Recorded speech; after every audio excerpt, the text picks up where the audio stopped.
আসসালামু আলাইকুম রহমতুল্লাহ। আদর্শ হোমিও হলের পক্ষ থেকে সবাইকে স্বাগতম ও শুভেচ্ছা। আজকে আমি যে বিষয়ে আলোচনা করব সেটা হলো ধাতু ক্ষয়ের প্রধান কারণ।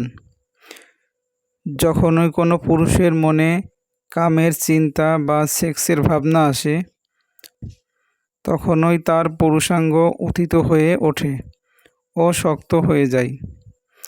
এই সময় তার লিঙ্গ থেকে স্বচ্ছ জলের মতো পাতলা একটি তরল নির্গত হয়। এটির নির্গমন কম হওয়ার কারণে এটি লিঙ্গের ভিতর থেকে বাইরে আসে না। কিন্তু পুরুষটি যদি অধিক সময়ের জন্য উত্তেজিত থাকে, তাহলে এই তরলটি লিঙ্গের উপরিভাগ, যাকে আমরা মেল জি স্পট বলি, সেখান থেকে বেরিয়ে আসতে থাকে।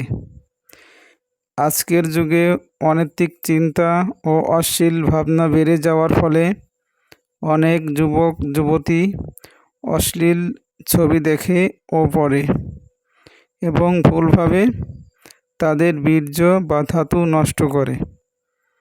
বেশিরভাগ ছেলে মেয়েরা মনে মনে শারীরিক সম্পর্ক স্থাপন করে ফেলে।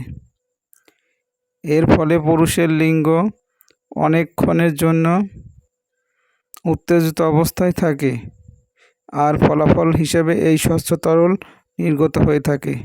এই অবস্থা যখন আরও গুরুতর হয়, তখন এমন হয় যে কোনো মেয়ের চিন্তা পুরুষটির মাথায় এলেই তার লিঙ্গ থেকে তরল নির্গত হয়। এই রোগকে আমরা ধাতুক্ষয় বলি। যদিও এই সাদা তরলের কোনো অংশেই বীর্যের উপস্থিতি থাকে না। এই তরলটির কাজ হলো পুরুষের যৌনাঙ্গকে যৌনকর্মের সময়ে নরম করা ও ভিজিয়ে দেওয়া, যাতে যৌনক্রিয়া চালু হওয়ার পরে যোনির ভেতর লিঙ্গের যাতায়াতের কারণে কোনো আঘাত না লাগে।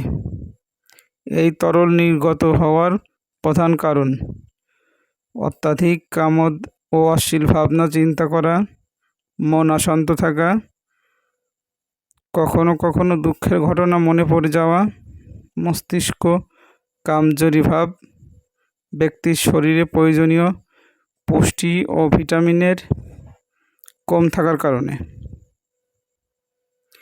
কোনো অসুখের কারণে নির্দিষ্ট ওষুধ খাওয়ার ফলে ব্যক্তির শারীরিক দুর্বলতা বা প্রতিরোধ ক্ষমতা কমে যাওয়ার কারণে, কোনো ঘটনা নিয়ে অধিক চিন্তা করার জন্য বীর্য পাতলা হয়ে গেলে, পুরুষের যৌনাঙ্গের নার্ভের সমস্যার কারণে, অত্যাধিক হস্তমৈথুন করলে।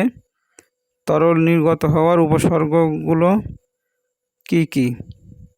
মল ও মূত্রত্যাগের সময় চাপের জন্য ইচ্ছা হওয়া কিন্তু ধাতু রোগের একটি ইশারা বলতে পারেন।